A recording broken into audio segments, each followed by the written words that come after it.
미한 연합훈련 재개와 관련해 북한과 협의를 할 수 있다는 문재인 한국 대통령의 최근 발언에 대해 전직 미군 고위 당국자를 비롯한 전문가들이 비판적 견해를 나타냈습니다.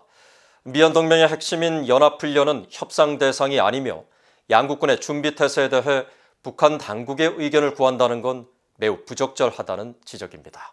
조상진 기자입니다.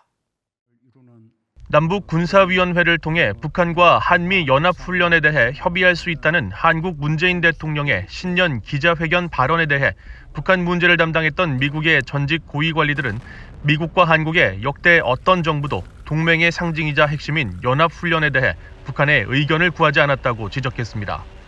에반스 리비어 전 국무부 수석 부차관보는 미한 군사훈련에 대해 한국이 북한과 논의한다는 것은 미국의 동맹으로서 매우 부적절한 행동이라고 비판했습니다.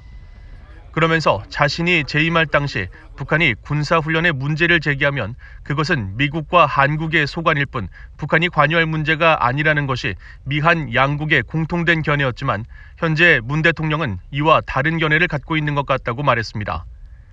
군사 전문가인 브루스 베넷 랜드 연구소 선임 연구원은 연합훈련과 관련해 문 대통령이 이율배반적인 태도를 보이고 있다고 지적했습니다. 문 대통령이 한편으로는 신속한 전시작전 통제권 이양을 요구하면서도 다른 한편으로는 전작권 이양 조건 충족에 반드시 필요한 군사훈련을 중지하고 싶어하는 매우 모순적인 태도를 취하고 있다는 설명입니다. 그러면서 바이든 행정부에 합류할 것으로 예상되는 많은 인사들이 대부분 오바마 행정부에서 전작권 전환 조건에 토대를 만들었던 인물들인 만큼 문 대통령의 태도가 전작권 전환에 유리하게 작용하지 않을 것으로 전망했습니다. 지난 2011년부터 2년간 한국에서 근무했던 제임스 서먼 전 한미 연합사령관은 미한 합동훈련을 협상 카드로 사용해서는 안 된다고 비판했습니다. 서먼 전 사령관은 북한이 비핵화 의지를 증명할 때까지 미국과 한국은 오늘 밤에라도 당장 싸울 수 있는 준비태세를 유지하기 위해 훈련을 계속해야 한다는 점을 분명히 했습니다.